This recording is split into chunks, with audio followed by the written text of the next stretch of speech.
Should shippers watch for any other signals or a shift in the market with carriers to kind of maybe offset any concerns on service?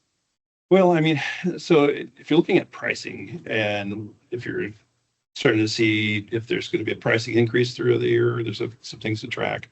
If you're looking at tender rejection rates, if those start to increase, there's that capacity is definitely getting tighter, and you can expect a little higher rates in those lanes. And you should also look at the spread between your contract rates and your spot market. So a lot of the cases, I think some people are moving away from some of the spot markets for your very heavy, dense lanes. And definitely using your spot markets for either increased volume, heavy replens that are unexpected, and different regions that they're not used to shipping to. So, kind of the main indicators, in my opinion, when you start looking at the market.